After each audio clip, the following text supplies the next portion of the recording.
Jumpa lagi di channel Skysun Solution. Sekarang kita sudah memasuki topik baru mengenai function. Function ini sangat penting ya, baik di pemrograman JavaScript maupun pemrograman dengan menggunakan bahasa lainnya.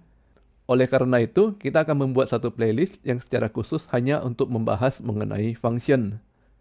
Pertama kita lihat konsepnya terlebih dahulu ya. Mengapa kita memerlukan function? Sebagai contoh, misalkan kita hendak membuat program untuk mengendalikan mobil kita, agar mobil bisa bergerak dari rumah menuju coffee shop. Kita mulai memberikan instruksi pada mobil kita. Pertama kita suruh belok kanan. Kemudian kita suruh lagi belok kiri. Dan berhenti di coffee shop. Lalu kita suruh putar balik untuk pulang. Belok ke kanan. Belok ke kiri dan berhenti di rumah kita. Kemudian akan muncul masalah apabila ternyata kita rajin membeli kopinya. Anggap saja kita setiap hari pergi membeli kopi. Jadi setiap hari kita harus mengetikkan ke-7 perintah ini. Terus kita berpikir, bisa nggak ya kalau ke-7 perintah ini kita singkat agar tidak perlu diketik secara berulang-ulang setiap hari. Nah, di sini muncul yang namanya function. Jadi kita bisa membuat suatu function atau fungsi dengan nama beli kopi, yang isinya adalah ke-7 instruksi tadi.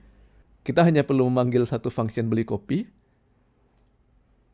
dan mobil akan menjalankan ke-7 instruksi untuk membeli kopi.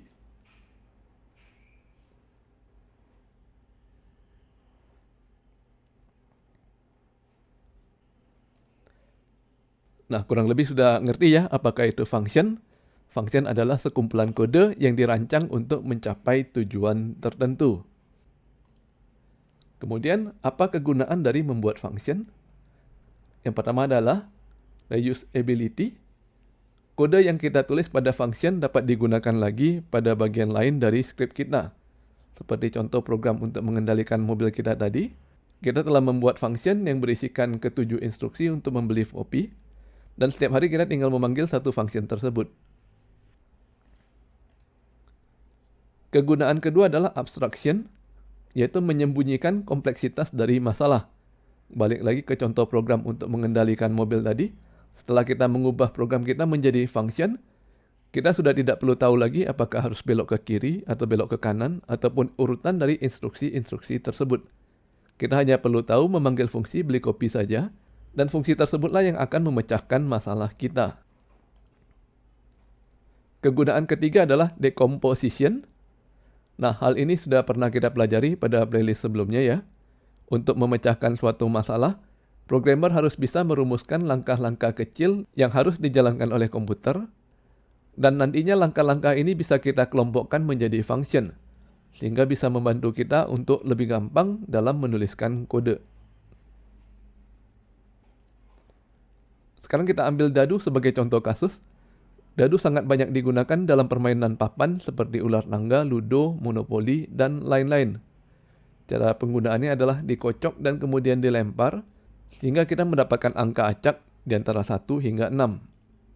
Nah, apabila teman-teman hendak membuat program komputer mengenai permainan seperti ludo dan ular tangga, maka teman-teman perlu memikirkan terlebih dahulu bagaimana caranya agar komputer bisa menghasilkan bilangan acak di antara 1 hingga 6.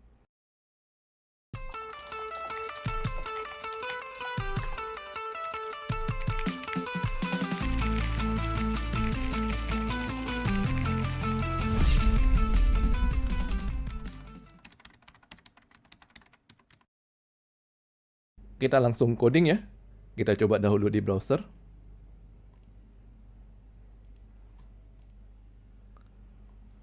Kita sudah belajar dari video sebelumnya. Untuk mendapatkan bilangan acak di antara 1 hingga 6, kita perlu menuliskan kode mat.floor, buka kurung, mat.random, buka kurung, tutup kurung, dikali 6, tutup kurung, ditambah 1. Setiap kali kode ini kita jalankan, maka kita mendapatkan bilangan acak di antara 1 hingga 6. Namun bagi kita yang sudah pernah bermain ludo atau ular tangga, tentunya sudah tahu ya, dalam satu permainan, kita bisa melempar dadunya hingga puluhan kali. Skrip kita akan jauh lebih bagus apabila kode ini bisa kita ubah menjadi function. Ada dua langkah yang harus kita lakukan apabila kita hendak menggunakan function. Yang pertama, kita harus membuat definisi dari function tersebut. Untuk sintaksnya, pertama kita gunakan dahulu kata kunci function, diikuti oleh nama functionnya, dan tanda kurung. Setelah itu kita taruh semua kode yang berhubungan dengan function ini di dalam kurung kurawal.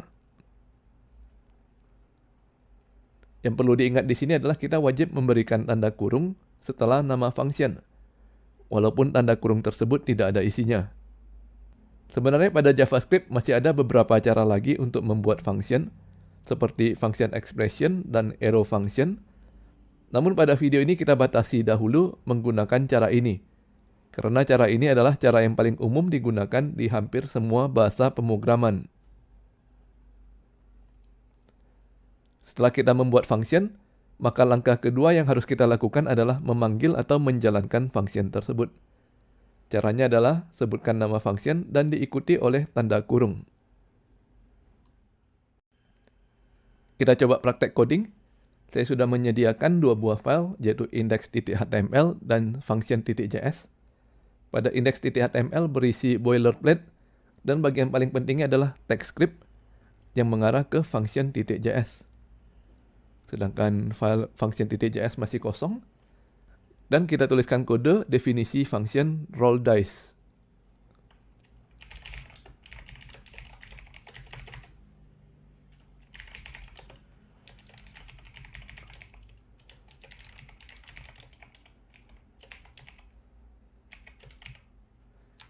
Kita simpan dan jalankan di browser. Belum ada hasil apa-apa ya, karena kita hanya melakukan langkah pertama dari cara menggunakan function, yaitu menuliskan definisinya saja. Kita belum menjalankan function tersebut. Untuk menjalankan function, kita bisa menuliskan nama functionnya, yaitu roll dice. Perhatikan kalau saya hanya menulis roll dice saja, maka browser memberitahukan bahwa sistem mengenali bahwa roll dice ini adalah suatu function. Bahkan diperlihatkan juga bahwa di dalam function ini kita memanggil mat.floor dan mat.random. Namun function roll dice ini tidak dijalankan. Kalau kita ingin menjalankan function roll dice, kita harus ingat menambahkan tanda kurung di belakang nama function. Walaupun di dalam tanda kurung ini tidak ada isinya, kita tetap harus menambahkan tanda kurung kosong. Perhatikan bahwa setiap kali kita memanggil function roll dice, maka browser mengembalikan nilai acak di antara 1 hingga 6.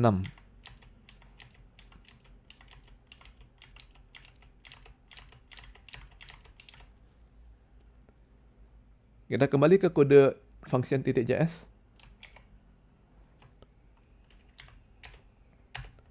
Apabila kita ingin menjalankan function roll dice, maka kita bisa menambahkan roll dice, buka kurung tutup kurung, titik koma, setelah definisi function. Kita simpan dan refresh browser. Ternyata belum ada hasilnya di layar ya, karena kita tidak melakukan apa-apa terhadap nilai yang dikembalikan oleh function roll dice. Kita mesti menambahkan console log sehingga hasilnya menjadi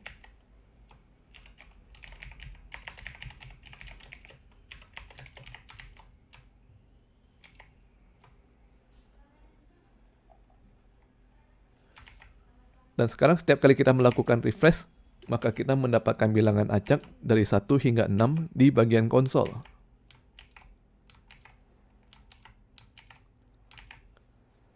Oke, sampai di sini dulu video kita kali ini. Bagi yang ingin mengunduh source code bisa melihat deskripsi pada video. Jangan lupa subscribe ke channel Skysen Solution untuk mendapatkan informasi terbaru dari kami. Dan sampai bertemu lagi di video berikutnya. Jumpa lagi di channel Skysen Solution.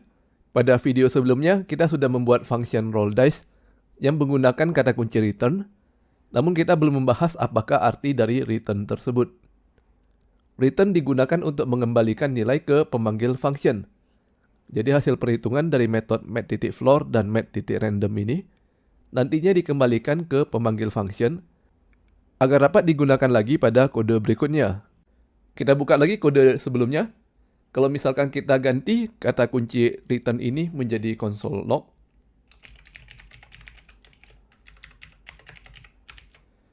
maka browser langsung menampilkan angka acak tersebut di konsol.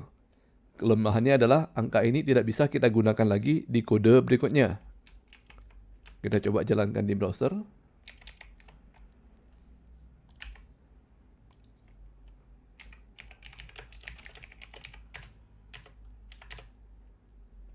Apabila kita hendak menggunakannya di kode berikutnya, maka kita harus menyimpan angka tersebut di dalam variabel. Misalkan saya ketik kodenya let dice sama dengan roll dice. Hasil dari angka acaknya langsung ditampilkan di konsol, namun tidak disimpan di dalam variabel dice. Jadi kalau kita panggil variabel dice, isinya adalah undefined. Kalau kita kembali ke kode, sekarang kita kembalikan console.log menjadi return.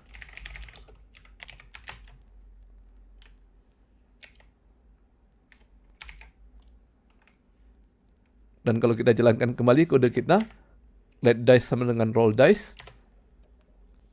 dari browser seolah-olah tidak terjadi apa-apa ya, karena kode tidak menuliskan apa-apa ke konsol. Namun apabila kita memanggil variabel dice, maka kita mendapatkan nilai acak yang dihasilkan oleh function roll dice. Dan nantinya nilai ini bisa kita gunakan lagi di kode berikutnya. Misalkan kalau dalam permainan, nilai dadu ini digunakan untuk maju berapa langkah ke depan.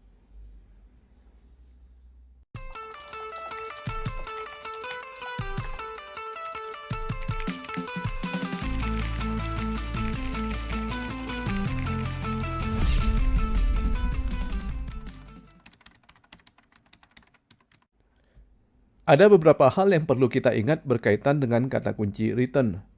Yang pertama, kata kunci return menghentikan eksekusi function. Artinya semua kode yang kita tulis setelah return tidak akan pernah dijalankan lagi. Jadi kata kunci return ini mirip dengan kata kunci break yang telah kita pelajari pada perulangan dan switch ya. Kita langsung coba di coding ya. Misalkan pada function roll dice ini kita tambahkan beberapa console log. Sebelum return kita tambahkan console log awal kode. Sedangkan setelah return kita tambahkan console log akhir kode. Kalau kita simpan dan jalankan di browser,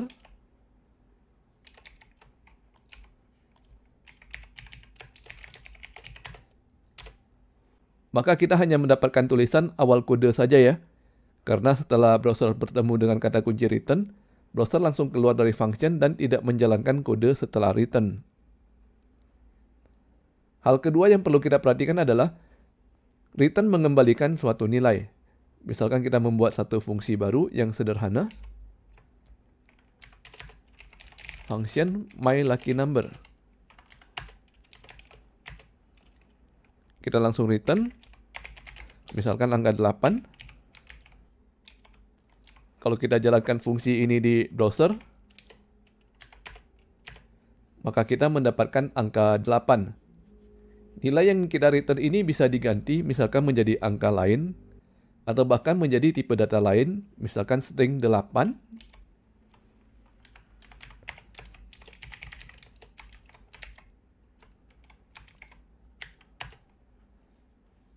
Namun yang perlu diingat di sini adalah return hanya bisa mengembalikan satu nilai saja. Jadi kita tidak bisa mengembalikan misalkan angka 5 dan angka 8 sekaligus. Apabila kita perlu mengembalikan banyak nilai, maka kita bisa menggunakan tipe data yang lebih rumit seperti array dan objek. Namun kita tetap dibatasi hanya boleh mengembalikan satu array atau satu objek saja. Kita juga bisa memanggil kata kunci return tanpa mengembalikan nilai sama sekali. Sebagai contoh, function myLuckyNumber ini saya tulis langsung return saja tanpa ada nilai.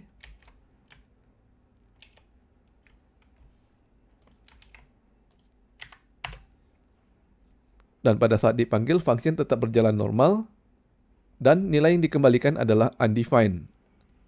Atau kita juga bisa tidak menggunakan kata kunci return sama sekali di dalam function kita, dan artinya function kita secara otomatis mengembalikan nilai undefined. Oke, sampai di sini dulu video kita kali ini. Bagi yang ingin mengunduh source code bisa melihat deskripsi pada video. Jangan lupa subscribe ke channel Skysense Solution untuk mendapatkan informasi terbaru dari kami. Dan sampai bertemu lagi di video berikutnya. Jumpa lagi di channel Skysense Solution. Pada video sebelumnya kita telah belajar mengenai function, yaitu sekumpulan instruksi yang dirancang untuk mencapai tujuan tertentu.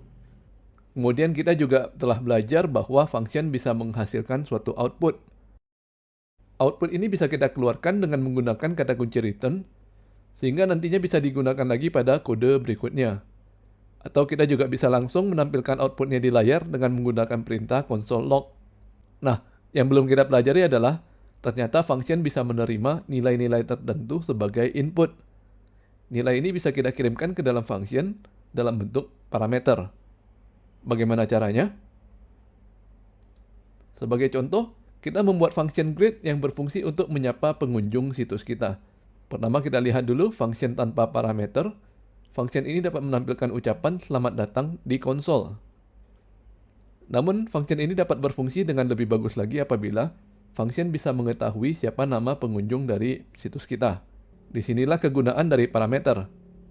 Jadi kita bisa mengirimkan nama pengunjung ke dalam function, sehingga nantinya function mengucapkan selamat datang diikuti oleh nama pengunjung.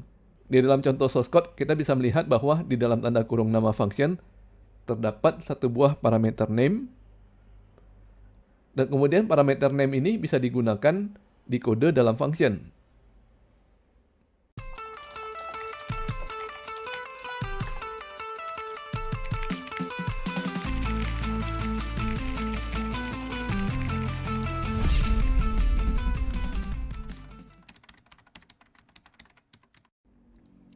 Kita langsung praktek coding ya. Kita tuliskan dahulu definisi dari function greet. Kalau script ini kita jalankan di browser, maka belum ada tulisan apa-apa ya. Karena kita hanya menulis definisinya saja, kita belum menjalankan function greet. Untuk menjalankan function ini, kita mesti mengetikkan greet diikuti tanda kurung. Dan kita pun menerima ucapan selamat datang di konsol. Untuk meningkatkan kualitas dari ucapan selamat datang ini, akan lebih baik apabila kita bisa melakukan kostumisasi terhadap function greet dengan menambahkan nama pengunjungnya. Hal ini bisa kita lakukan dengan cara menambahkan parameter. Parameter bisa kita tambahkan di dalam kurung setelah nama function. Misalkan saya tambahkan parameter name, dan kemudian di dalam function, parameter name ini bisa diperlakukan sama dengan variabel biasa. Jadi kata selamat datang ini bisa kita edit, dan kita tambahkan variable name di bagian belakangnya. Kita coba di browser ya. Sekarang setiap kali kita hendak memanggil function greet, kita harus menambahkan nama pengunjungnya di dalam tanda kurung. Sebagai contoh, greet string David. Dan browser pun menjawab selamat datang David. Sebelum kita melanjutkan, ada dua istilah yang perlu kita ketahui terlebih dahulu, yaitu parameter dan argumen. Pada saat kita membuat definisi function, di dalam tanda kurung ini kita menuliskan nama-nama variabel yang menjadi input bagi function. Nah, input ini kita sebut dengan nama parameter. Kemudian pada saat kita menjalankan function tersebut, kita menuliskan lagi nilai yang menjadi input untuk function. Nilai di sini disebut dengan nama argumen. Jadi jelas ya perbedaannya. Pada saat kita membuat definisi function, yang berada di dalam tanda kurung ini adalah parameter. Sedangkan pada saat kita memanggil function, yang berada di dalam tanda kurung ini adalah argumen. Nah, yang perlu diingat lagi, berhubung JavaScript adalah untyped language, maka nilai yang kita kirim sebagai argumen ini bisa berupa tipe data apa saja. Walaupun function kita dirancang untuk tipe data string, namun kita bisa memanggil menggunakan tipe data lainnya. Sebagai contoh, greet 1. Kemudian greet true atau greet null. Nah, sekarang pertanyaan berikutnya, apabila kita memanggil function greet tanpa memberikan argumen sama sekali, apakah bisa jalan atau error? Kita coba ya. Grid dalam tanda kurung tidak ada isinya. Rupanya tetap berjalan normal ya. Argumen secara otomatis tetap dikirimkan, namun menggunakan tipe data undefined. Dan berhubung JavaScript bisa secara otomatis melakukan konversi dari tipe data lain menjadi tipe data string, maka fungsi tetap berjalan tanpa error. Namun perlu diperhatikan lagi ya, ada instruksi tertentu yang bisa menyebabkan error, sehingga nantinya kita harus menggunakan error handling. Sebagai contoh, di dalam function kita tambahkan lagi kode yang mengakses parameter name menggunakan index. Console log huruf pertama ditambahkan name kemudian index 0.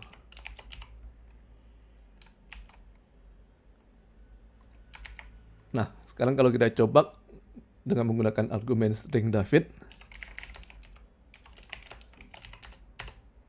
maka function dapat berjalan dengan benar. Namun kalau kita mengganti menggunakan tipe data lain, misalkan angka 1, function dapat berjalan, namun baris keduanya berganti menjadi undefined.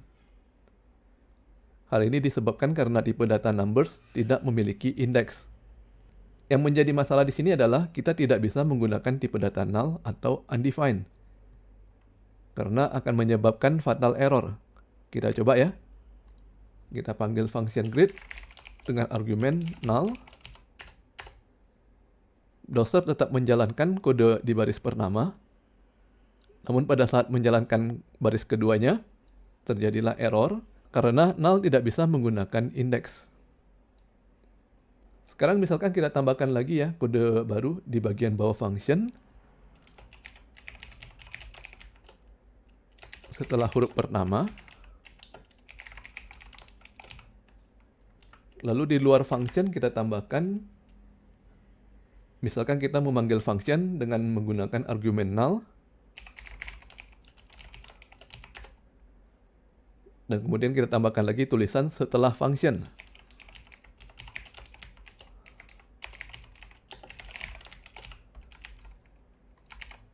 Pada saat kita jalankan di browser, perhatikan bahwa browser tetap menjalankan instruksi pertama, selamat datang null.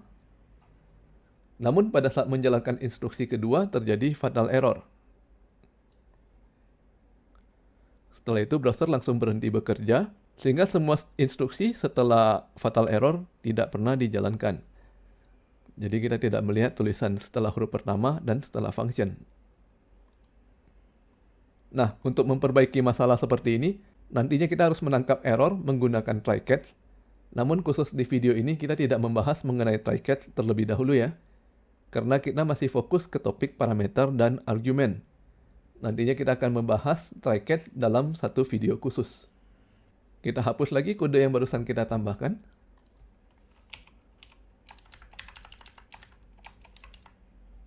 Selanjutnya misalkan kita perlu mengirimkan dua parameter di dalam function yang sama. Apakah bisa? Jawabannya adalah bisa. Kita cukup tambahkan nama parameter kedua di dalam tanda kurung, dipisahkan oleh tanda koma. Maka deklarasi function kita menjadi function grid dalam kurung name, age, tutup kurung.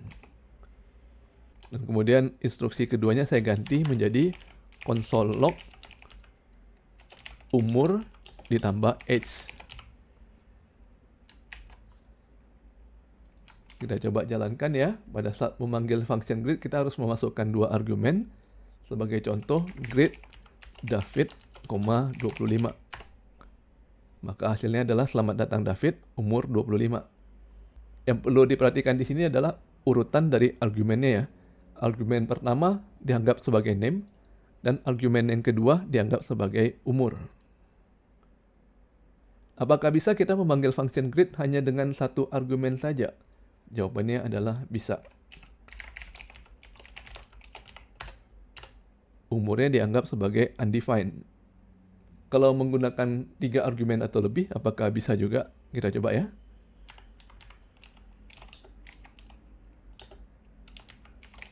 David, argumen ketiganya David lagi, dan kemudian 25 lagi. Nah, ternyata bisa, tidak error. Namun argumen ketiga dan seterusnya diabaikan karena function grade hanya menggunakan 2 parameter. Oke, selanjutnya kita membahas mengenai default parameter ya. Kita sudah coba barusan apabila kita memanggil function grade hanya menggunakan satu argumen, maka parameter age secara otomatis diisikan dengan nilai undefined. Nah, dengan menggunakan default parameter, maka kita bisa mengganti nilai undefined ini menjadi nilai yang kita inginkan. Misalkan 20. Caranya adalah pada bagian definisi fungsi, kita pergi ke bagian parameter yang kita inginkan, yaitu age. Kita tambahkan simbol sama dengan, diikuti dengan nilai defaultnya. Misalkan 20. Kita simpan dan refresh browser. Nah, sekarang kalau saya memanggil function grade dengan parameter David saja, maka umurnya dianggap 20. Kalau tadinya umurnya dianggap undefined, sekarang umur dianggap 20. Karena menggunakan nilai default. Sedangkan kalau saya memanggil dengan menggunakan umur, misalkan David 25, maka umurnya adalah 25. Nah, untuk memanggil function, kita tidak harus mengirimkan argumen dalam bentuk nilai, seperti yang kita lakukan dalam video ini. Sekarang kita coba hal baru ya. Kita buat dahulu beberapa variabel, lalu variabel ini kita gunakan sebagai argumen. Jadi setelah deklarasi function grade, kita tambahkan kode let student name sama dengan David, let student age sama dengan 18. Lalu kita grade student name, student age. Artinya kita buat dahulu variabel dengan nama pelajar dan umur pelajar yang isinya adalah David dan 18. Kemudian kedua variabel ini kita gunakan untuk memanggil function grade. Kita coba jalankan di browser. Dan script pun berjalan normal ya, sama seperti sebelumnya. Nah, sekarang pertanyaannya, kalau di dalam function saya tambahkan kode age tambah sama dengan 10. Dan setelah kita menjalankan function grade, saya tambahkan lagi kode console log student age. Jadi student age di sini yang awalnya 18 dikirim ke dalam function, lalu ditambahkan 10. Jadi di sini umurnya adalah 28. Dan pertanyaannya, pada saat saya menuliskan student age di sini, yang keluar apakah angka 18 atau angka 28? Kita simpan dan jalankan di browser ya. Dan ternyata student age yang tampil di konsol adalah 18. Artinya, pada saat kita mengubah nilai dari parameter age, maka nilai dari variabel student age tidak ikut berubah.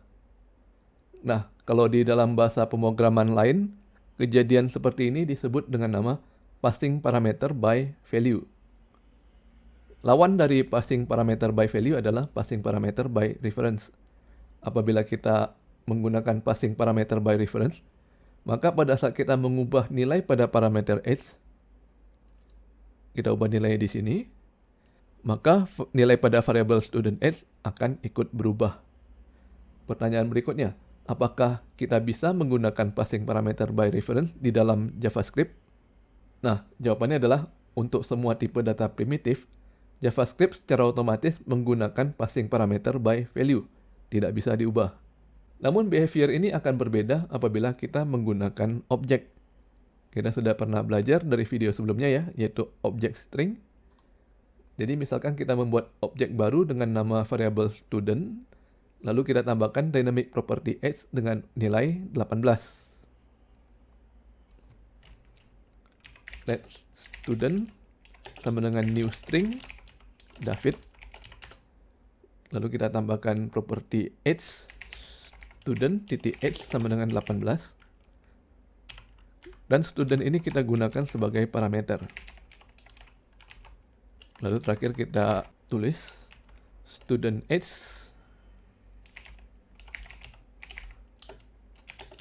nilainya adalah student.age. Dan agar function kita bisa berfungsi dengan benar, tentunya kita perlu ubah sedikit ya, supaya mendukung penggunaan objek seperti ini.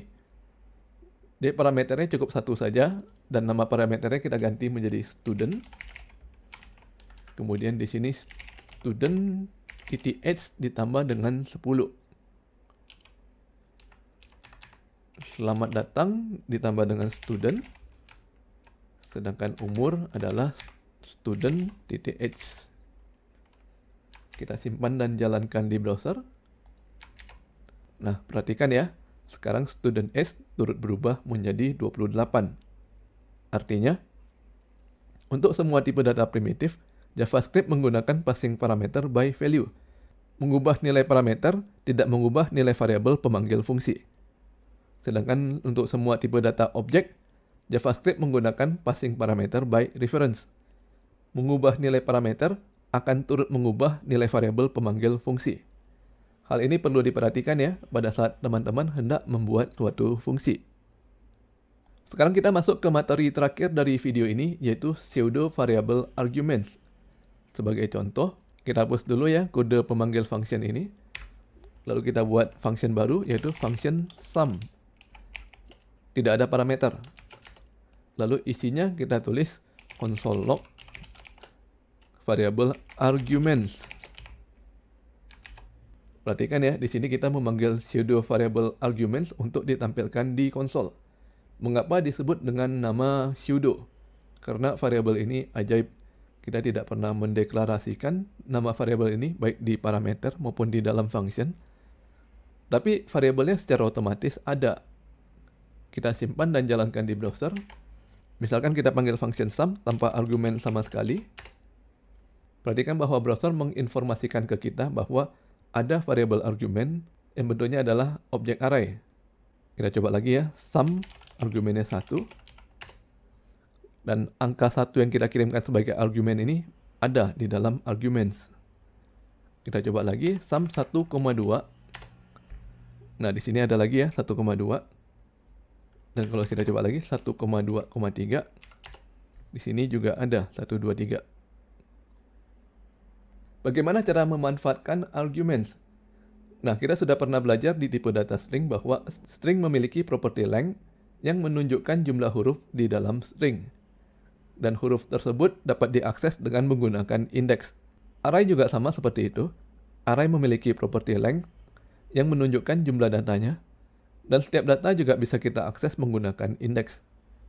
Jadi kita bisa membuat satu variabel result dengan nilai awal 0.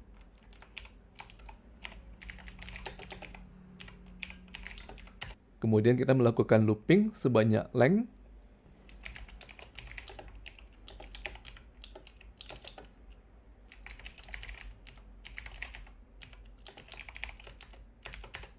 Dan di dalam looping kita tambahkan nilai result dengan nilai yang dikandung oleh indeksnya argumen.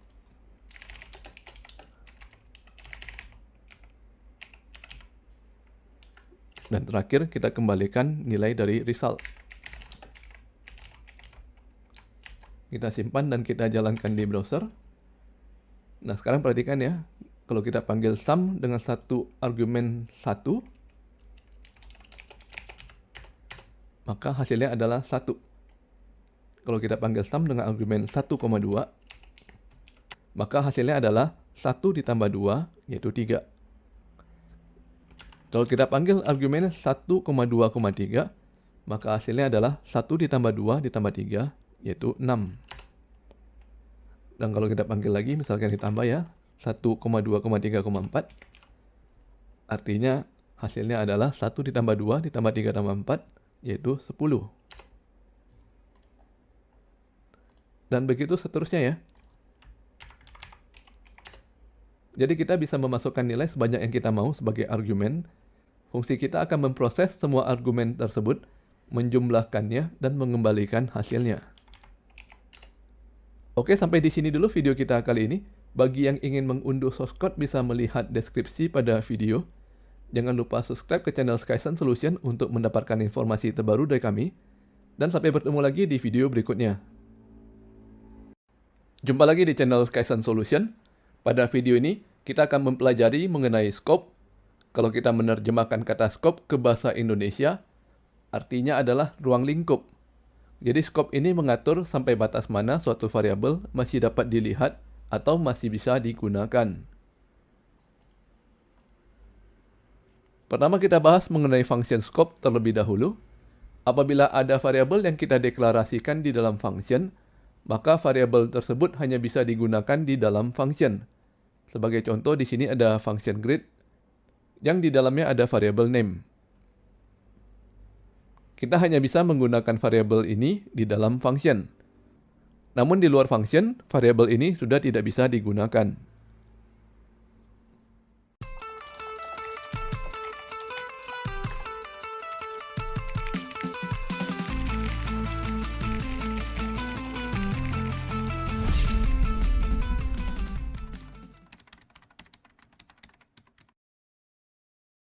Kita coba praktek coding ya.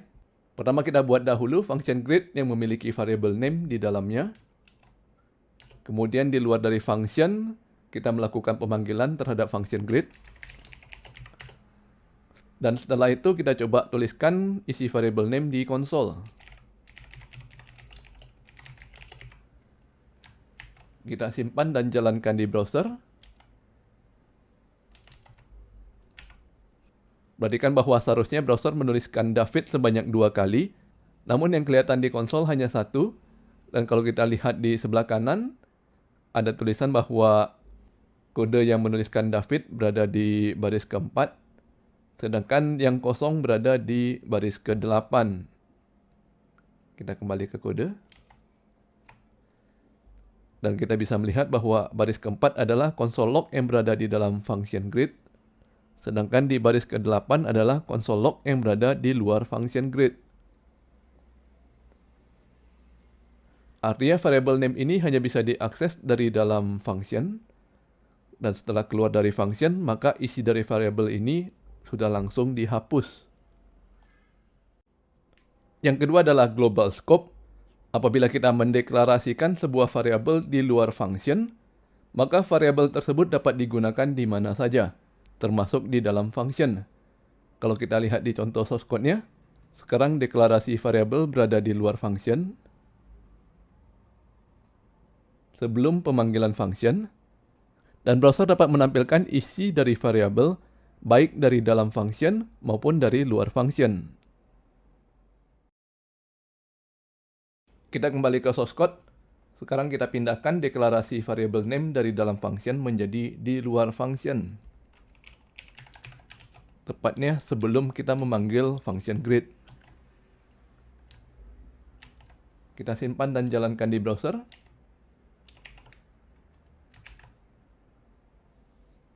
Sekarang kedua console log sudah bisa menampilkan isi dari variabel name.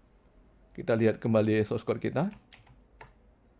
Variabel name berada di luar function, sehingga menjadi global variable. Global variable ini bisa diakses dari mana saja, termasuk dari dalam function. Namun perlu diperhatikan ya, walaupun cara ini berjalan dengan benar, namun tidak disarankan untuk membuat function seperti ini. Mengapa? Karena function ini memiliki dependensi ke variable name yang berada di luar function. Misalkan suatu saat nanti kita sedang mengerjakan proyek lain dan kita ingin melakukan copy paste terhadap function greet. Namun yang kita copy ternyata hanya function ini saja. Maka kita mendapatkan error di source code kita karena function ini menggunakan variable name yang berada di luar function. Hal ini perlu diperhatikan ya. Pada saat kita membuat suatu function, maka pastikan bahwa function tersebut dapat berfungsi secara mandiri tanpa ada ketergantungan ke variabel luar. Lebih baik kita menggunakan parameter untuk mengirimkan name ke dalam function. Kita masuk ke materi ketiga, yaitu block scope. Yang dimaksud dengan blok di sini adalah satu kumpulan kode yang kita taruh di dalam kurung kurawal. Apabila kita membuat deklarasi variabel di dalam kurung kurawal, maka variabel tersebut hanya bisa diakses di dalam kurung kurawal. Kita lihat ke contoh kodenya di sini. Di sini ada percabangan menggunakan if yang diikuti oleh kurung kurawal, dan kemudian di dalam kurung kurawal ada deklarasi variabel message.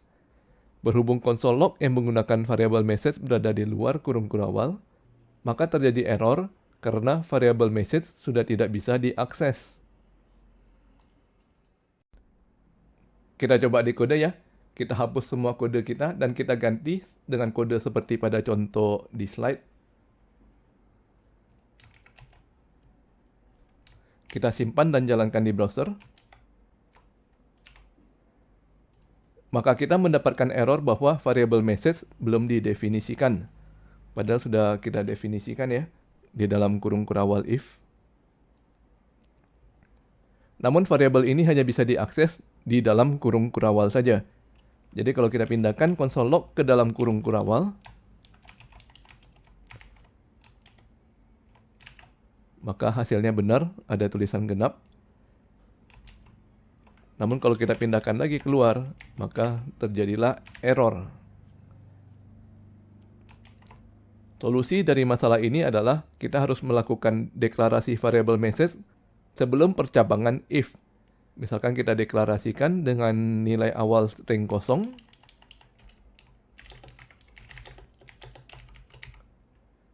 Lalu di dalam percabangan kita jangan menggunakan kata kunci let lagi. Kita langsung mengubah nilai dari message menjadi genap. Kita simpan dan jalankan di browser. Dan sekarang kode kita sudah berjalan dengan benar.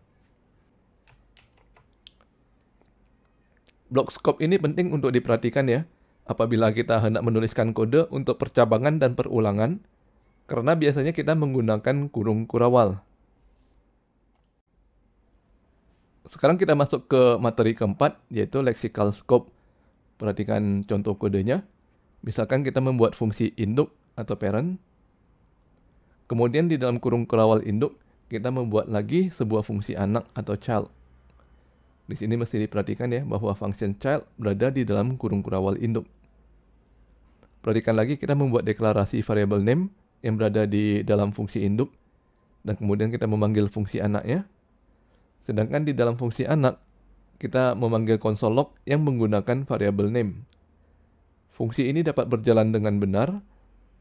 Inilah yang kita sebut dengan lexical scope. Variabel yang deklarasinya berada di dalam fungsi induk masih bisa diakses oleh fungsi anak. Namun perlu diperhatikan juga bahwa aturan ini tidak berlaku sebaliknya ya.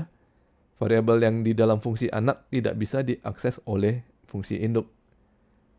Untuk lexical scope, teman-teman bisa mencoba sendiri di browser ya. Kita masuk ke materi terakhir dari video kita, yaitu name conflict. Name conflict terjadi apabila kita melakukan deklarasi variabel dengan nama yang sama dengan variabel sebelumnya. Sebagai contoh pada kode ini adalah variabel message. Sebelum percabangan if, kita melakukan deklarasi variabel message dengan nilai awal string kosong. Sedangkan di dalam percabangan if, kita membuat blok kurung kurawal dan kita membuat lagi variabel message dengan nilai awal genap. Doser akan membuat dua buah variabel berbeda dengan menggunakan nama yang sama. Semua kode yang berada di dalam blok scope akan menggunakan variabel message yang berada di dalam blok.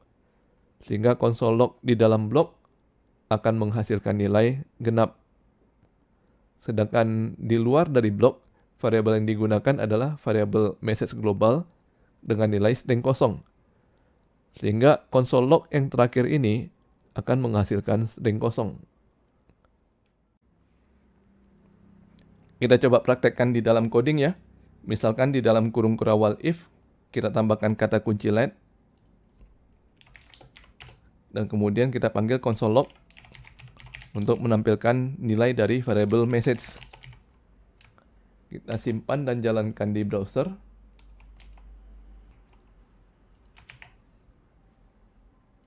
Maka kita mendapatkan hasil yang sesuai dengan slide tadi ya. Console log yang berada di dalam blok menggunakan variabel message yang berada di dalam blok yang isinya genap. Sedangkan console log yang berada di luar blok menggunakan variabel global message yang isinya adalah string kosong. Name conflict ini perlu diperhatikan ya, jangan sampai kita melakukan kesalahan typo dengan menambahkan kata kunci let di dalam kurung kurawal if. Hal ini menyebabkan terjadinya dua buah variabel yang berbeda, sehingga variabel message yang di global ini tidak pernah diisi dengan nilai genap. Oke, sampai di sini dulu video kita kali ini. Jangan lupa subscribe ke channel Skysense Solution untuk mendapatkan informasi terbaru dari kami. Dan sampai bertemu lagi di video berikutnya. Jumpa lagi di channel Skysense Solution. Pada video ini, kita akan mempelajari mengenai rekursif. Rekursif adalah function yang memanggil dirinya sendiri, sehingga akan mengulangi perintah-perintah yang dieksekusi di dalam function tersebut. Jadinya mirip dengan looping, dan kenyataannya memang ada beberapa bahasa pemrograman lain yang tidak memiliki sintaks perulangan, dan akhirnya mereka menggunakan rekursif sebagai solusi untuk melakukan perulangan. Ini adalah cara kerja dari rekursif. Pada saat kita mulai memanggil function, kemudian function memanggil dirinya sendiri secara berulang-ulang. Sama seperti loop, perulangan seperti ini bisa menyebabkan kita masuk ke infinite loop, sehingga kita perlu membuat satu kondisi yang bisa mengeluarkan kita dari function. Pada rekursif, kondisi yang mengeluarkan kita dari function disebut dengan nama base case. Biasanya base case ini ditulis di bagian paling atas function.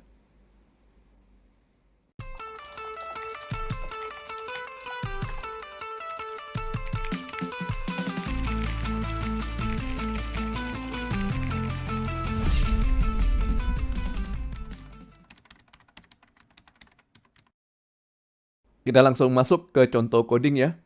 Misalkan kita hendak menulis hello world sebanyak 5 kali, tapi kali ini kita menggunakan decrement. Jadi iterasinya dimulai dari nilai tinggi ke rendah. Misalkan kita membuatnya menjadi function hello world dengan parameter jumlah iterasinya. Maka fungsinya menjadi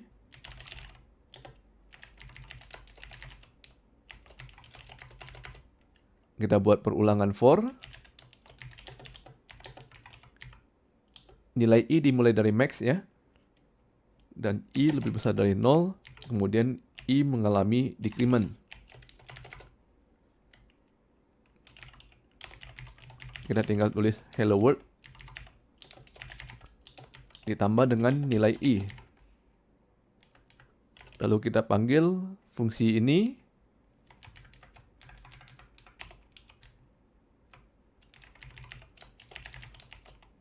Sebanyak 5 kali. Kita simpan dan jalankan di browser. Maka kita mendapatkan tulisan hello world sebanyak 5 kali yang dimulai dari angka 5 hingga angka 1. Jadi ini adalah function hello world yang menggunakan looping for. Kita ubah dahulu function hello world ini menjadi komentar.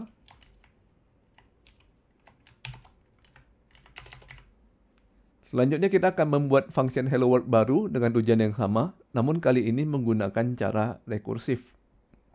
Kita buat dahulu functionnya sama seperti tadi ya, function hello world dengan parameter max. Nah, yang pertama kita harus bikin adalah base case-nya terlebih dahulu. Base case ini penting sekali untuk rekursif agar kita tidak terkena infinite loop. Jadi base case-nya apabila nilai max lebih kecil dari 1, maka kita langsung return.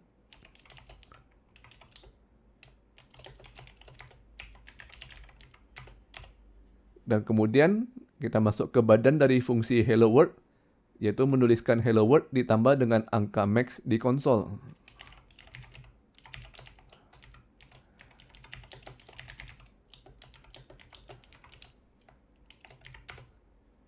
Dan di bagian akhir function, kita memanggil kembali function hello world dengan parameter max dikurangi 1.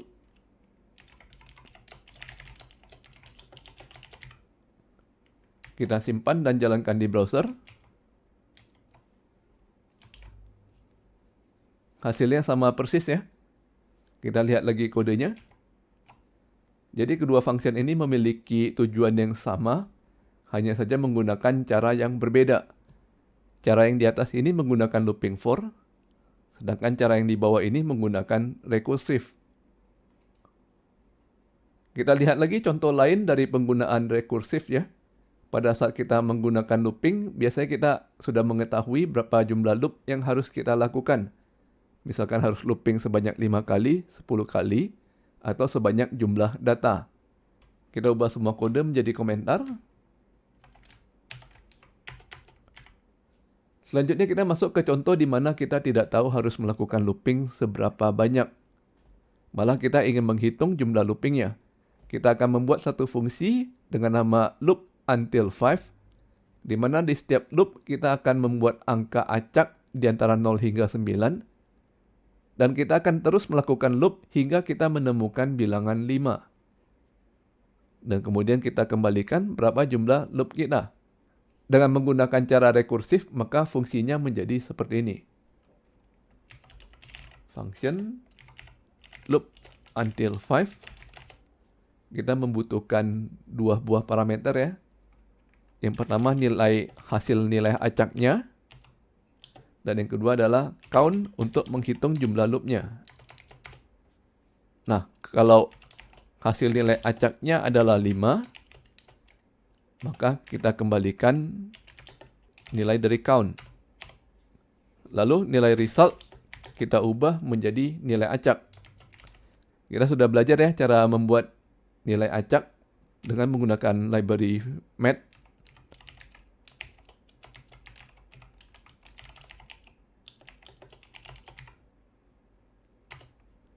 Nah, setelah mendapatkan nilai acak di antara 0 sampai 9, kita panggil kembali fungsi loop until 5.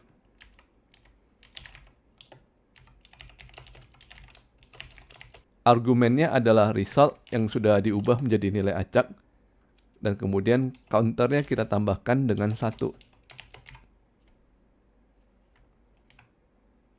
Dan terakhir kita panggil fungsi loop until 5 dan kita tuliskan hasilnya di konsol.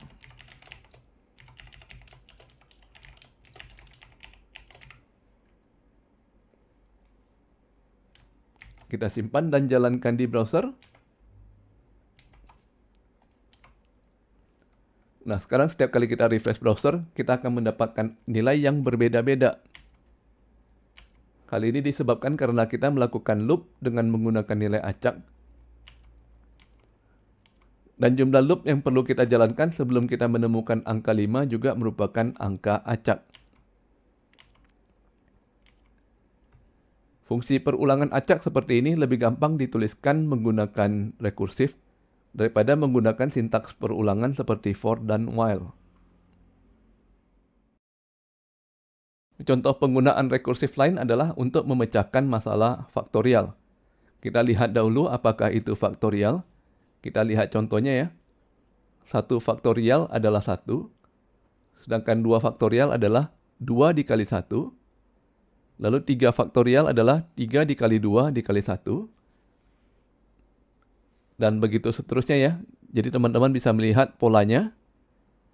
Jadi rumusnya seperti ini. N faktorial adalah N dikalikan dengan N dikurangi 1, dikalikan dengan N dikurangi 2, dan dikalikan dengan N dikurangi 3, N kurangi 4, dan seterusnya hingga berakhir dengan dikalikan 2 dan dikalikan 1. Namun kalau kita lihat lagi ke contohnya, di sini yang menjadi base case adalah 1 faktorial yang nilainya adalah 1. Kalau kita lihat ke 2 faktorial, rumusnya menjadi 2 dikalikan dengan 1 faktorial. Sedangkan 3 faktorial adalah 3 dikalikan dengan 2 faktorial. Begitu juga dengan 4 faktorial dan 5 faktorial, dan seterusnya. Jadi rumusnya bisa kita singkat menjadi N faktorial adalah N dikalikan dengan N kurang 1 faktorial. Jadi problem ini bisa dengan gampang kita pecahkan dengan menggunakan rekursif. Kita kembali ke kode dan kita ubah dahulu kode kita sebelumnya menjadi komentar. Lalu kita buat fungsi baru untuk faktorial. Function factorial. Dengan parameternya N. Pertama kita tuliskan dahulu base case-nya ya. Kalau N kecil sama dengan 1, maka kita mengembalikan nilai 1. Dan kemudian kita tulis langsung rumus dari faktorial, yaitu N dikali dengan faktorial N dikurangi 1. Sudah simpel ya, seperti ini saja.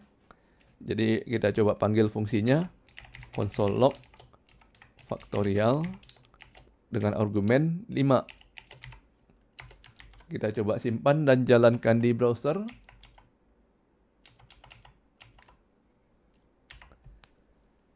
Dan hasilnya adalah 120. Nantinya teman-teman bisa mencoba sendiri di kalkulator. 5 dikalikan 4 dikalikan 3 dikalikan 2 dikalikan 1.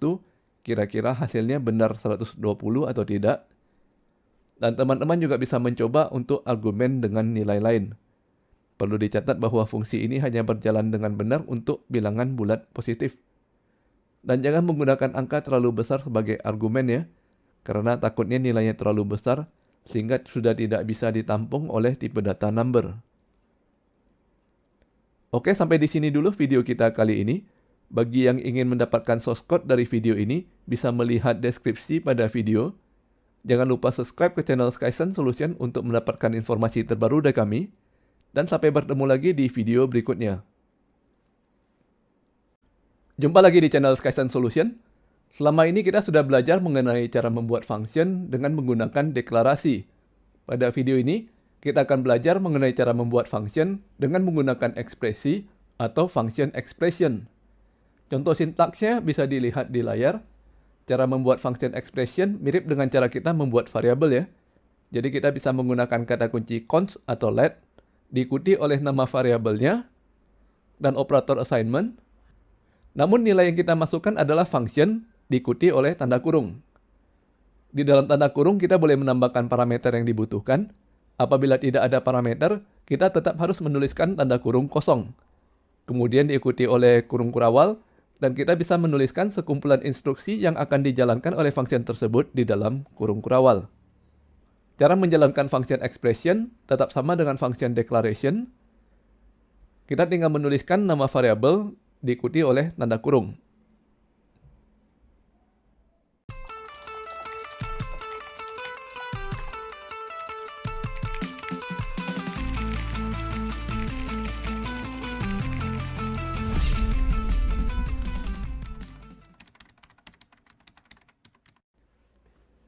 Kita langsung mulai coding. Kita ketik dahulu contoh function seperti pada slide barusan.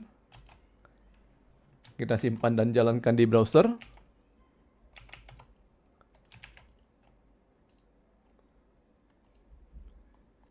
Dan di bagian konsol keluar tulisan Hi David. Kalau kita ketik hello, maka browser memberitahukan kita bahwa hello ini adalah sebuah fungsi. Bahkan browser bisa memberitahukan kita fungsi ini isinya apa saja. Sedangkan apabila kita hendak menjalankannya, maka kita harus menuliskan nama variabel ini diikuti oleh tanda kurung. Kita bisa menuliskan argumennya di dalam tanda kurung, misalkan Budi. Dan hasilnya adalah Hai Budi. Nah, yang menarik dari konsep ini adalah ternyata variabel di JavaScript bisa merujuk ke function. Artinya pada saat kita membuat suatu function, maka kita bisa meminta parameter yang berupa function, dan kita juga bisa membuat function sebagai return value-nya. Khusus di video ini, kita akan mencoba menggunakan function sebagai parameter terlebih dahulu ya.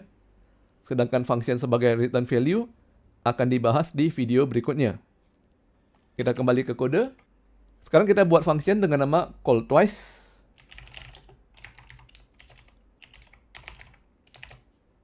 Kita gunakan cara deklarasi saja ya, supaya tidak bingung. Parameternya kita beri nama func, singkatan dari function.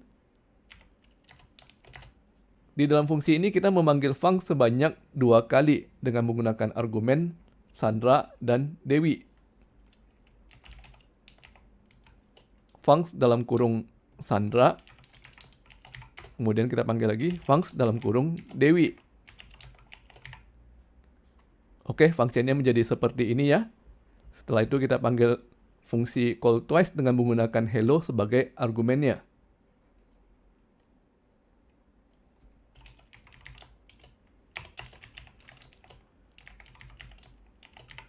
Perhatikan bahwa hello ini adalah sebuah function. Kita simpan dan jalankan di browser. Dan sekarang kita mendapatkan hasil Hai Sandra dan Hai Dewi. Artinya fungsi hello dijalankan sebanyak 2 kali dengan argumen Sandra dan Dewi. Konsepnya menarik ya. Kita juga bisa membuat fungsi untuk memanggil hello menggunakan looping. Sebagai contoh, kita buat lagi fungsi baru, call in loop, dengan menggunakan dua buah parameter. Yang pertama adalah func, dan yang kedua adalah count. Lalu di dalamnya kita buat loop,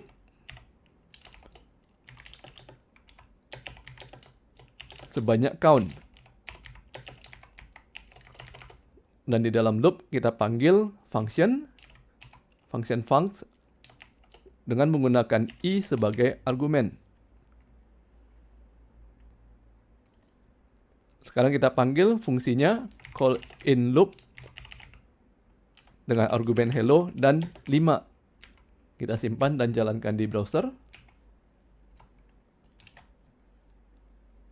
Sekarang fungsi hello dijalankan sebanyak 5 kali ya. Kita bisa coba panggil lagi call in loop dengan menggunakan hello, 10. Dan sekarang fungsinya hello dijalankan sebanyak 10 kali. Oke, sampai di sini dulu video kita kali ini. Bagi yang ingin mendapatkan source code dari video ini, bisa melihat deskripsi pada video. Jangan lupa subscribe ke channel Skysense Solution untuk mendapatkan informasi terbaru dari kami. Dan sampai bertemu lagi di video berikutnya.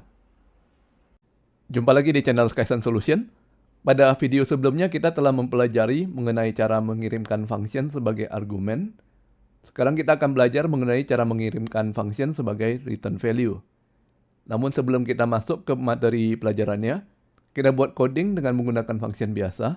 Jadi nanti kita bisa membandingkan apa saja perbedaannya dengan menggunakan return function. Misalkan kita hendak membuat fungsi mengenai undian, di mana kita memiliki kesempatan 50% untuk menang dan 50% untuk kalah. Jadi kita membuat fungsi dengan nama show result atau melihat hasil.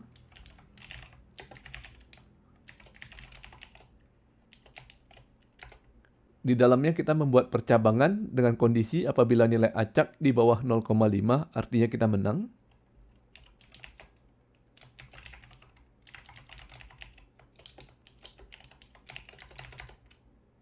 Maka kita menuliskan kalimat menang. Selamat Anda mendapatkan hadiah.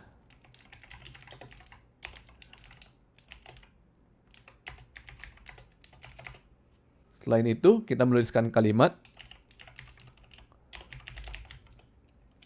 kalah, Anda kurang beruntung.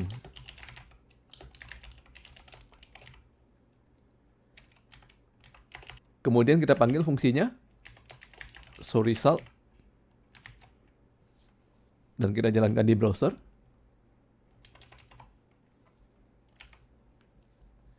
Perhatikan kalau kita terus-terusan melakukan refresh di browser, maka kita terkadang mendapatkan menang dan terkadang mendapatkan kalah.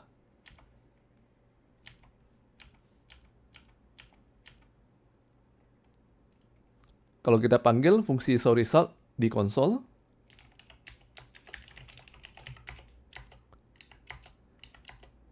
dan hasilnya juga terkadang menang, terkadang kalah.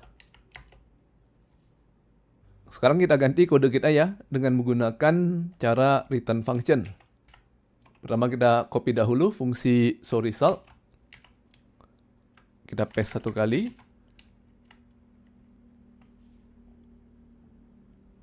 Lalu kode pertamanya kita ubah dahulu menjadi komentar.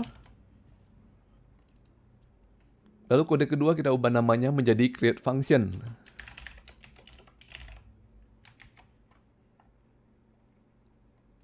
Setelah itu, bagian console log kita ubah menjadi mengembalikan fungsi yang isinya console log. Sintaksnya masih mirip dengan function expression ya. Hanya saja yang tadinya function kita simpan menjadi variabel. Sekarang functionnya dikembalikan menggunakan kata kunci return.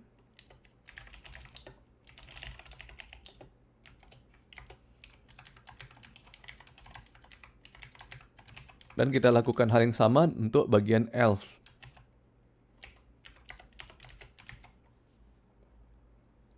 Pada saat kita hendak memanggil fungsi create function, maka kita perlu membuat suatu konstanta untuk menyimpan hasilnya yang berupa function. Kita buat konstanta dengan nama show result. yang isinya adalah create function. Lalu kita panggil SoResult tersebut. Kita simpan dan jalankan di browser.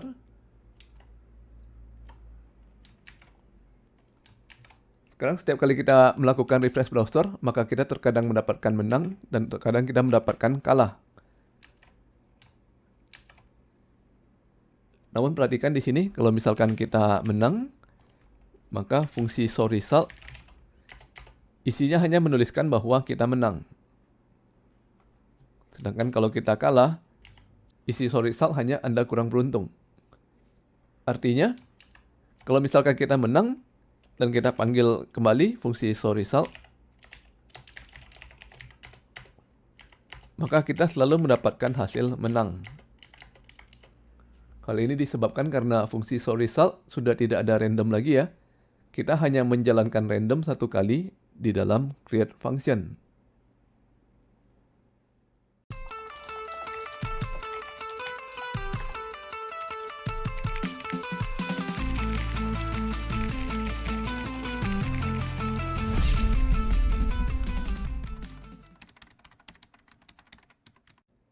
Nantinya kalau kita mempelajari JavaScript lebih dalam, kita akan kembali menjumpai fungsi seperti ini dalam desain pattern dengan nama factory function.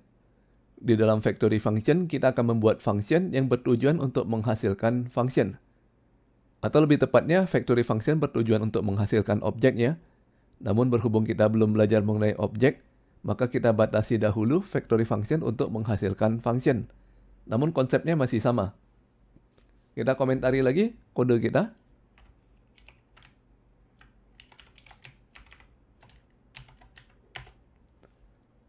Sekarang kita masuk ke contoh kasus kedua. Misalkan kita hendak membuat kategori manusia berdasarkan umur. Sebagai contohnya, umur 0 hingga 17 kita anggap anak-anak, umur 18 hingga 65 kita anggap dewasa, dan umur 66 ke atas kita anggap senior. Kita buat dahulu satu fungsi untuk menentukan apakah umur tersebut termasuk kategori anak. Kita bikin fungsinya isChild dengan parameter age, umur. Kita kembalikan apakah age lebih besar dari 0 dan age lebih kecil sama dengan 17. Kita coba dahulu fungsi buatan kita simpan dan jalankan di browser. Kita coba apakah umur 5 termasuk anak. isChild 5. Benar. Lalu kita coba lagi apakah umur 20 termasuk anak. isChild 20. Salah. Artinya logika dari fungsi kita sudah benar. Selanjutnya kita hendak membuat lagi fungsi untuk dewasa dan senior. Artinya kita harus melakukan copy paste terhadap fungsi ini sebanyak 2 kali. Lalu kita ubah nama fungsinya ya. Yang pertama adalah isAdult, dewasa, dengan batasan umur 18 hingga 65. Dan yang kedua adalah isSenior, dengan batasan umur 66. Dan batas atasnya kita anggap saja supaya aman di 200. Nah, sekarang kita sudah memiliki dua fungsi dengan logika yang sama, hanya berbeda di batasan umurnya saja. Namun apabila kita hendak mengubah logikanya, misalkan operator lebih besar sama dengan ini, hendak kita ubah menjadi lebih besar saja, maka kita harus mengubah ke 3 function. Maka cara yang lebih efisien untuk menuliskan kode seperti ini adalah dengan menggunakan factory function. Pertama kita ubah dahulu ya ketiga function ini menjadi komentar. Kita akan membuat fungsi yang bertujuan untuk menciptakan kembali ketiga fungsi tadi. Misalkan kita beri nama dengan function create age category. Parameternya ada 2, yaitu min dan max. Untuk mengirimkan batas umur minimal dan batas umur maksimalnya. Di dalamnya kita mengembalikan function dengan parameter age.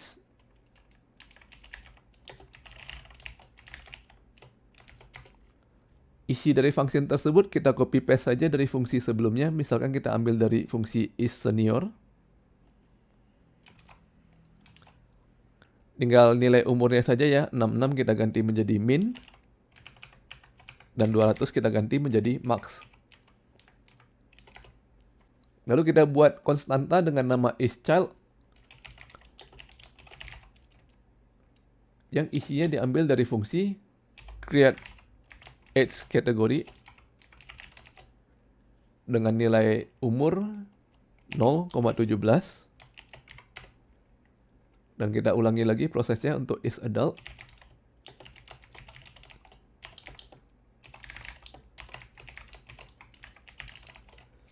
Dengan umur 18 hingga 65. Lalu isSenior dengan batasan 66 hingga 200. Kita simpan dan jalankan di browser ya. Sekarang kita panggil isChild dengan umur 5. Jawabannya adalah benar. Kalau umurnya 20, salah. Kita coba isAdult dengan umur 5. Salah. Kalau umurnya 20, benar. Kita coba lagi isSenior 5. Salah. Umur 20, salah juga. Kalau umurnya 80, benar. Artinya kita telah berhasil menuliskan ulang ketiga function yang sebelumnya dengan menggunakan cara factory function. Dengan menggunakan cara ini, maka kita menuliskan logika hanya satu kali saja di dalam fungsi create age category. Jadi kalau kita ingin mengubah logikanya, misalkan hendak mengganti operator lebih besar sama dengan menjadi lebih besar saja, kita cukup mengganti di satu tempat ini saja. Oke, sampai di sini dulu video kita kali ini. Bagi yang ingin mendapatkan source code dari video ini, bisa melihat deskripsi pada video. Jangan lupa subscribe ke channel Skysense Solution untuk mendapatkan informasi terbaru dari kami. Dan sampai bertemu lagi di video berikutnya. Jumpa lagi di channel Skysense Solution. Pada video ini, kita akan latihan untuk membuat fungsi yang menampilkan bilangan prima. Sebelum melanjutkan, kita lihat dahulu definisi dari bilangan prima. Bilangan prima adalah bilangan asli lebih besar dari 1 yang hanya memiliki dua faktor, yaitu 1 dan bilangan itu sendiri. Contoh bilangan prima adalah 2, 3, 5, 7, 11, 13, 17, 19, dan seterusnya. Bagaimana cara memeriksa apakah suatu bilangan adalah bilangan prima? Caranya adalah kita memeriksa jumlah faktornya. Sebagai contoh, yang di sebelah kiri adalah bilangan 5 yang hanya memiliki dua faktor yaitu 1 dan 5. Artinya bilangan 5 adalah bilangan prima. Di sebelahnya ada bilangan 6 yang memiliki 4 buah faktor yaitu 1, 2, 3, dan 6. Oleh karena itu bilangan 6 tidak termasuk bilangan prima. Bagaimana cara mengetahui 2 dan 3 adalah faktor dari 6? Caranya adalah kita mencoba membagi 6 dengan 2, maka menghasilkan bilangan bulat. Kalau kita coba membagi 6 dengan 3, maka hasilnya juga bilangan bulat. Oleh karena itu, 2 dan 3 adalah faktor dari 6. Kalau kita mencoba membagi 6 dengan 4 atau 5, maka hasilnya adalah bilangan pecahan. Oleh karena itu, 4 dan 5 tidak termasuk faktor dari bilangan 6. Bagaimana algoritma untuk memeriksa bilangan prima? Sebagai contohnya bilangan 5 dahulu ya. Pertama kita harus mencoba apakah 5 habis dibagi 2, apakah 5 habis dibagi 3, apakah 5 habis dibagi 4. Apabila 5 ternyata tidak habis dibagi oleh semua bilangan di sini, artinya 5 adalah bilangan prima. Demikianlah algoritma untuk memeriksa apakah n adalah bilangan prima. Kita harus membuat loop dimulai dari 2 hingga n dikurangi 1. Kemudian kita mencoba membagi n dengan bilangan iteratornya. Apabila ada satu saja n yang habis dibagi iterator, maka artinya n bukan bilangan prima. Sedangkan kalau tidak ada n yang habis dibagi iterator, maka artinya n adalah bilangan prima. Sekarang kita masuk ke soal latihan untuk video kali ini. Buatlah fungsi untuk memeriksa apakah n adalah sebuah bilangan prima. Kemudian gunakan fungsi tersebut untuk menampilkan bilangan prima di antara 1 hingga 100. Pause dahulu video ini dan kerjakan di komputer masing-masing. Nantinya kita akan melanjutkan untuk membahas solusi dari soal latihan ini.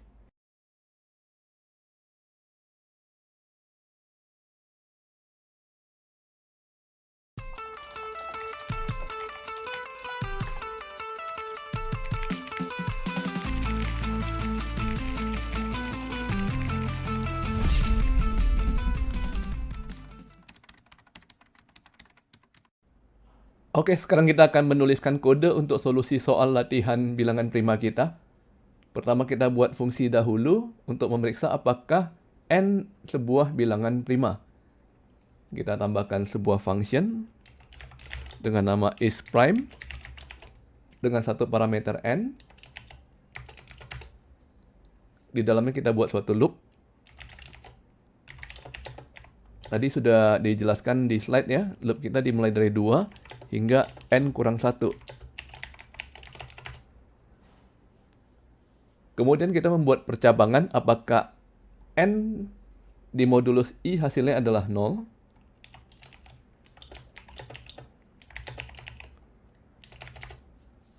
Apabila iya, artinya n habis dibagi i, sehingga hasilnya adalah bukan bilangan prima. Kita harus return false. Di luar dari loop, artinya n tidak habis dibagi dengan semua iterator, berarti n adalah bilangan prima. Maka kita return true.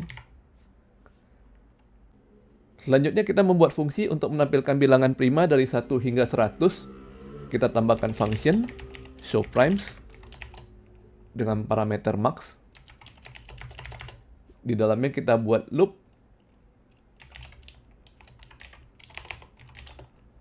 Dimulai dari 2 hingga kecil sama dengan max.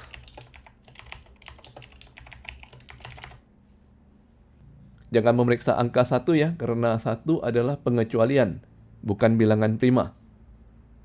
Kemudian kita memeriksa apakah i adalah bilangan prima. If isPrime i. Apabila iya, maka kita tampilkan di konsol.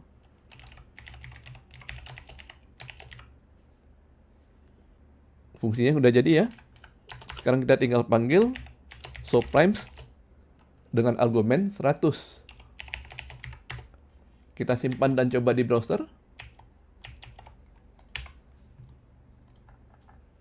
Dan sekarang browser sudah menampilkan bilangan prima dari 1 hingga 100. Latihan kita sudah selesai. Jadi sampai di sini dulu video kita kali ini. Bagi yang ingin mendapatkan source code dari video ini bisa melihat deskripsi pada video. Jangan lupa subscribe ke channel Skysense Solution untuk mendapatkan informasi terbaru dari kami. Dan sampai bertemu lagi di video berikutnya. Jumpa lagi di channel Skysense Solution. Pada video sebelumnya kita telah mengerjakan latihan mengenai algoritma bilangan prima dengan menggunakan function.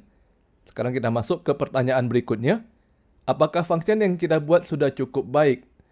Nah, sebelum kita menjawab pertanyaannya, kita harus tahu dulu nih, cukup baik itu dinilai dari kategori apa. Bisa saja waktu eksekusinya lebih cepat, atau bisa juga dihitung dari jumlah memori yang dibutuhkan untuk menjalankan skrip, atau dilihat dari source code-nya, gampang untuk ditulis dan dibaca. Khusus untuk video ini, kita akan membicarakan mengenai waktu eksekusi.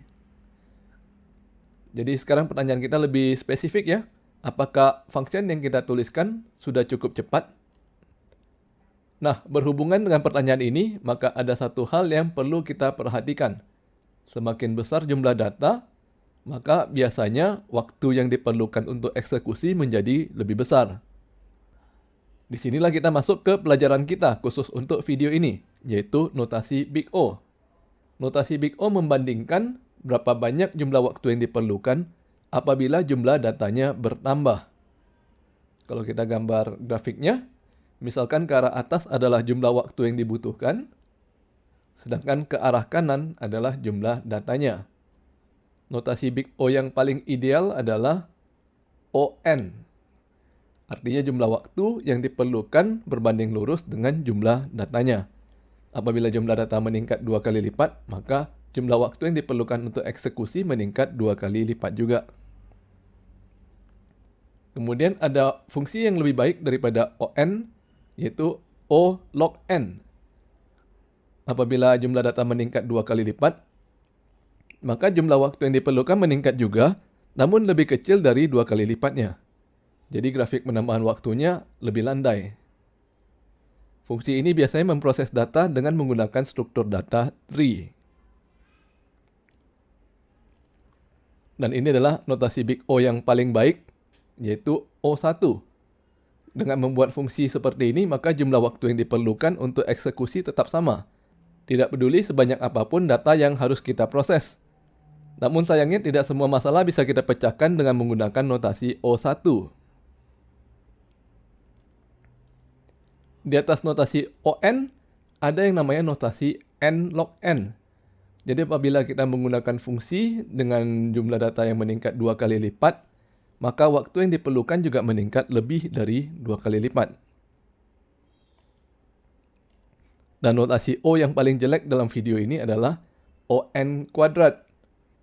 Dengan menggunakan fungsi dengan notasi ON kuadrat, maka pada saat data kita meningkat 2 kali lipat, jumlah waktu yang diperlukan meningkat lebih tajam, di sekitar 4 kali lipat. Jadi kita mesti berhati-hati sekali terhadap jumlah data yang akan kita gunakan. Nanti kita akan melihat bagaimana praktek dari notasi Big O ini pada coding yang telah kita kerjakan.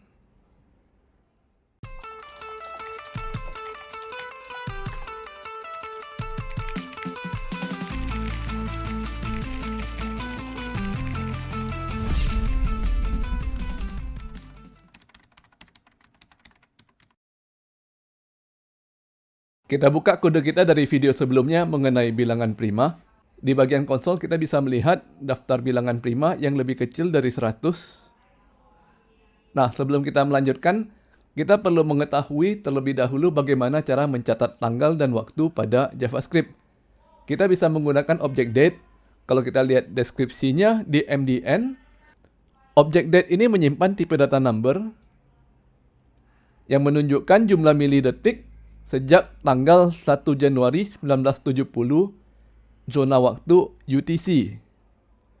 Kita coba di konsol ya. Misalkan kita membuat sebuah variabel dengan nama start yang isinya adalah objek baru date.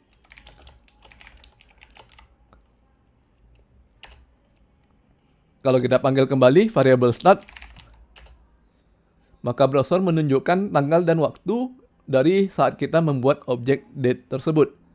Perhatikan kalau kita panggil ulang, nilai variabel ini tidak berubah. Sekarang kita buat objek date baru, tapi kali ini kita simpan di variabel baru dengan nama n.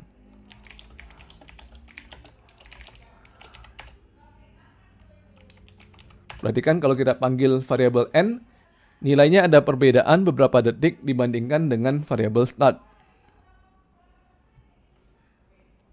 Kita bisa melakukan operasi pengurangan terhadap kedua variabelnya ini.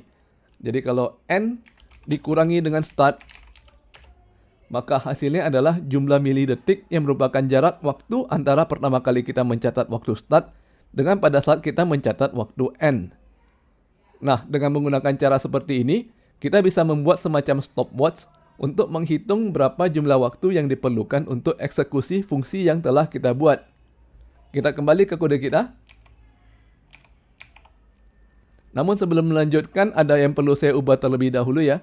Pada fungsi showPrimes, saya tidak mau console log ini berada di dalam loop. Karena kalau kita taruh di dalam loop, maka console log dipanggil secara berulang-ulang, sehingga hasilnya terpisah dalam banyak baris.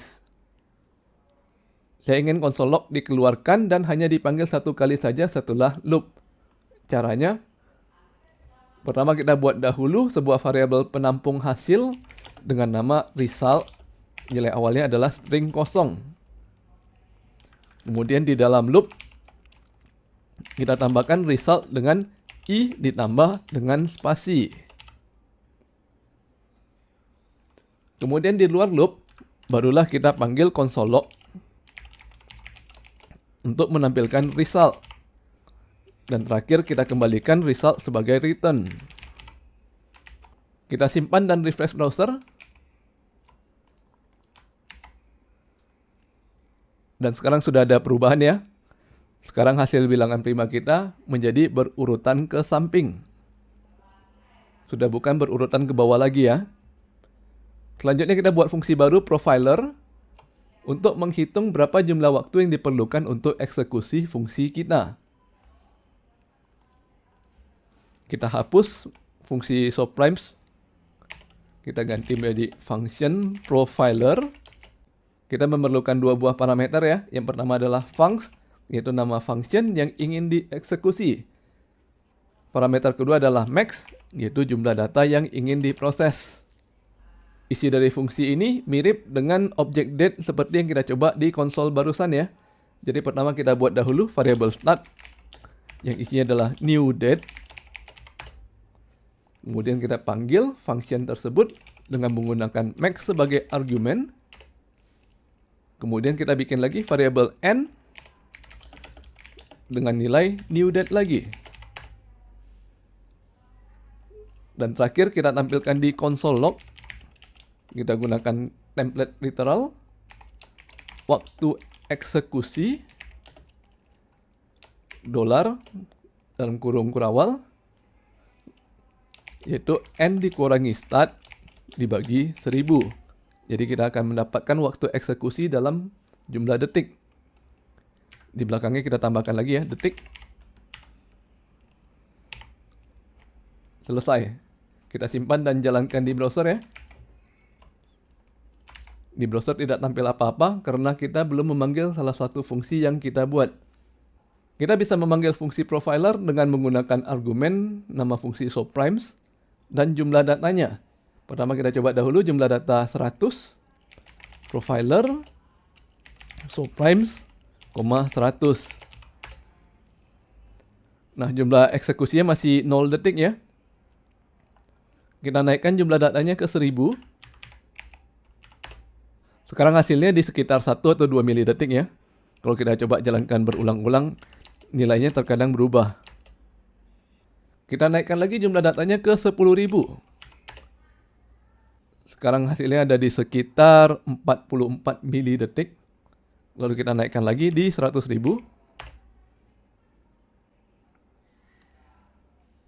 Dan sudah mulai kelihatan agak lama ya, di sekitar 2,3 detik. Nah, sekarang coba perhatikan. Kalau misalkan saya naikkan jumlah datanya 2 kali lipat, menjadi 200.000. Kira-kira berapa waktu yang diperlukan? Jadi berapa detik? Dan ternyata hasilnya di 8,9 detik ya. Jadi perkiraan kasarnya naik sekitar 4 kali lipat. Padahal jumlah datanya hanya naik 2 kali lipat saja. Sekarang jumlah datanya kita naikkan lagi 2 kali lipat menjadi 400.000. Kira-kira berapa detik nih? Sekarang udah kelihatan lebih lama lagi ya. Seolah-olah komputer kita lagi hang. Padahal skripnya sedang bekerja di background untuk menghasilkan bilangan prima yang lebih kecil dari 400.000.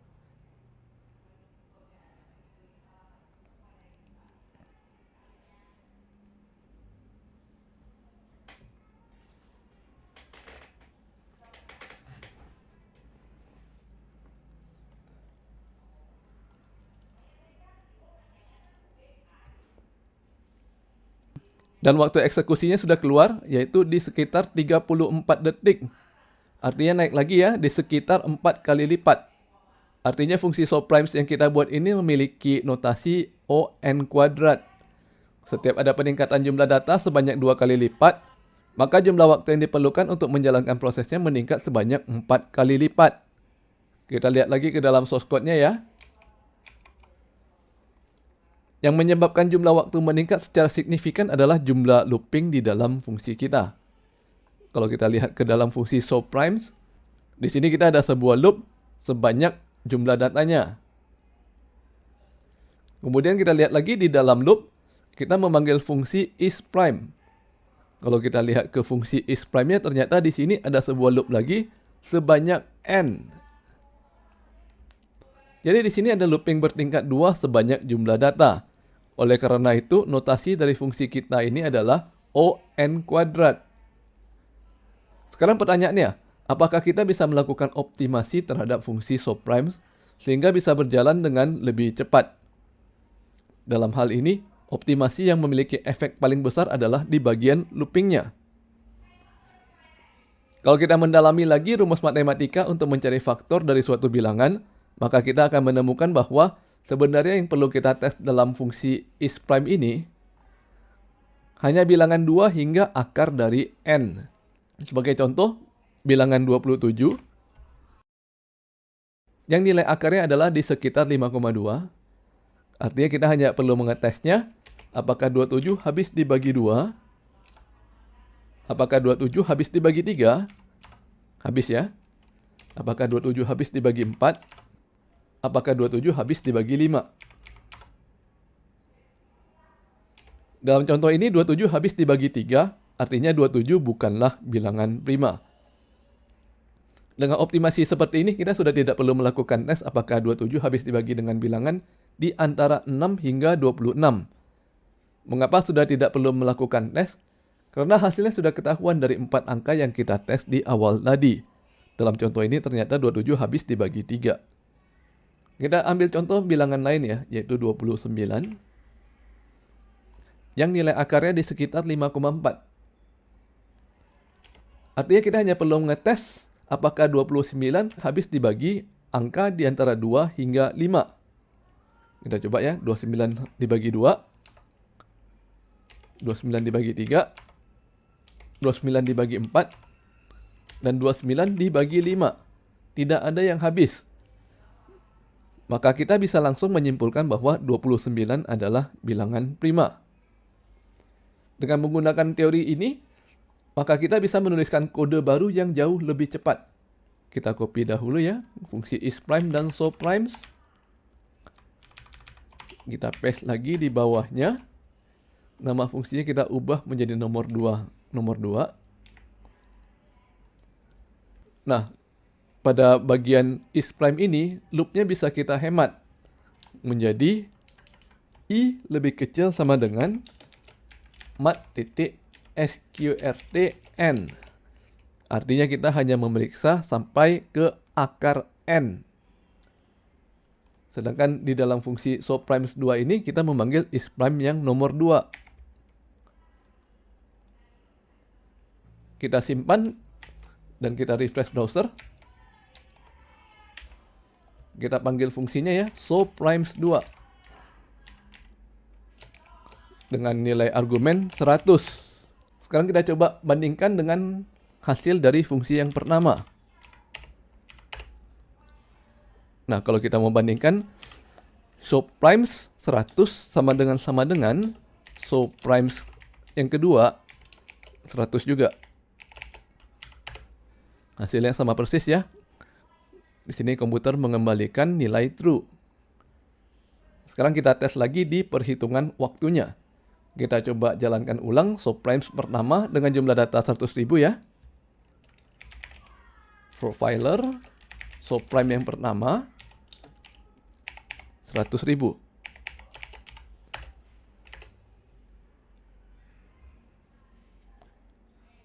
Waktu eksekusinya di 2,4 detik. Sekarang kita coba jalankan subprimes yang kedua dengan jumlah data yang sama. Waktu eksekusinya hanya di sekitar 21 milidetik. Jauh lebih cepat ya. Selanjutnya kita coba gunakan lagi subprimes 2 dengan jumlah data 2 kali lebih banyak di 200.000. Ternyata waktunya di sekitar 49 milidetik. Jumlah waktu yang diperlukan meningkat di sekitar 2,2 kali lipat. Hampir setara dengan peningkatan jumlah datanya. Perbedaannya jauh kalau dibandingkan dengan subprime yang versi pertama, di mana jumlah waktunya meningkat di sekitar 4 kali lipat. Sekarang kita coba lagi untuk jumlah data 400.000.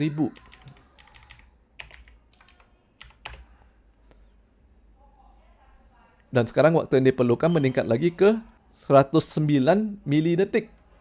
Peningkatannya masih di sekitar 2,2 kali lipat juga. Jadi optimasi kita pada fungsi isPrime 2, di mana loopingnya kita persingkat dari awalnya sebanyak n menjadi sebanyak akar dari n, menyebabkan notasi big O dari fungsi kita juga turut berubah. Yang pertama yang fungsi kita adalah ON kuadrat, sekarang berubah jadi O n log n. Untuk jumlah data yang besar, teman-teman bisa melihat sendiri perbedaannya ya. Di jumlah data 400.000, versi pertama membutuhkan waktu 32 detik. Sementara versi kedua hanya memerlukan waktu di 0,1 detik. Jadi pertanyaan berikutnya, apakah fungsi untuk mencari bilangan prima ini masih bisa dioptimasi lagi menjadi ON? ON yang ini ya. Sehingga waktu eksekusinya bisa lebih cepat lagi. Jawabannya adalah bisa. Namun kita perlu menggunakan struktur data array yang masih belum pernah dibahas dalam video kita. Jadi untuk saat ini kita tidak membahas lebih lanjut lagi mengenai fungsi bilangan prima. Namun apabila teman-teman penasaran, bisa mencoba melakukan riset sendiri dulu ya. Selanjutnya kita akan mencoba membuat fungsi baru dengan notasi ON. Misalkan kita buat suatu fungsi dengan nama showSum dengan menggunakan satu parameter max.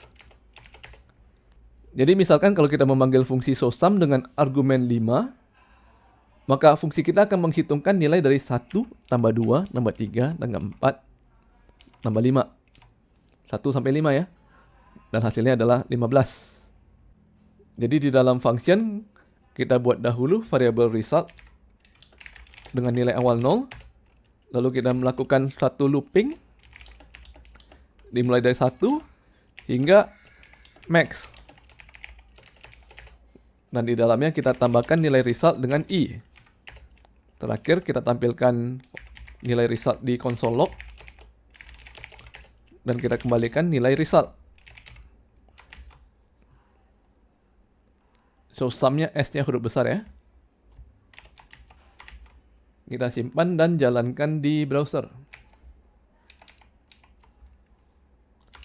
Kita panggil fungsinya showSum. Dan nilainya adalah 15, benar ya? Kalau kita coba lagi ke argumen 6, hasilnya seharusnya 21.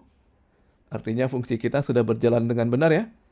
Dan sekarang kita sudah memiliki satu buah fungsi dengan notasi ON. Sekarang kita coba jalankan fungsi ini untuk jumlah data 100.000.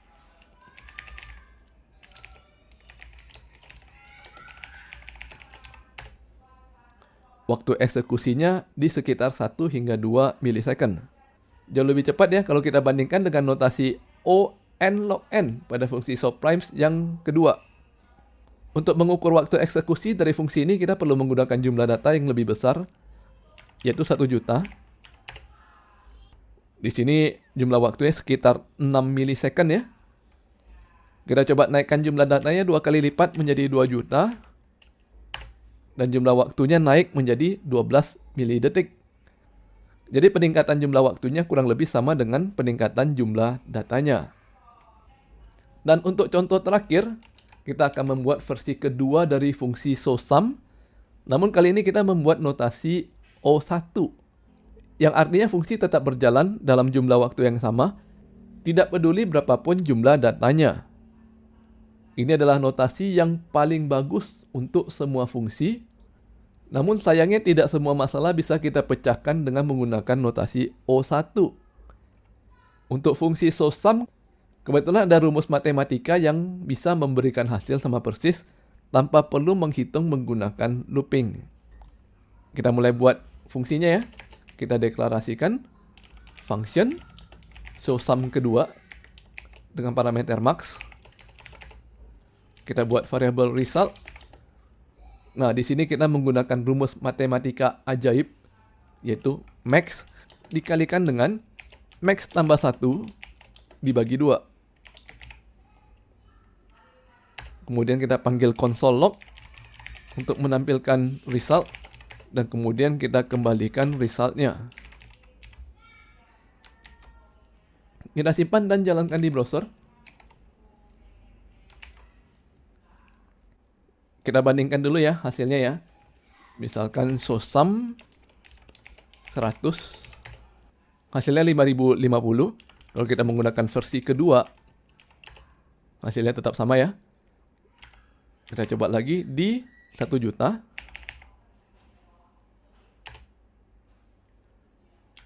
Kita bandingkan dengan versi yang pertama. Hasilnya tetap sama ya. Jadi sekarang kita coba profiler untuk fungsi SOSUM pertama dengan jumlah data 10 juta sebagai bahan perbandingan.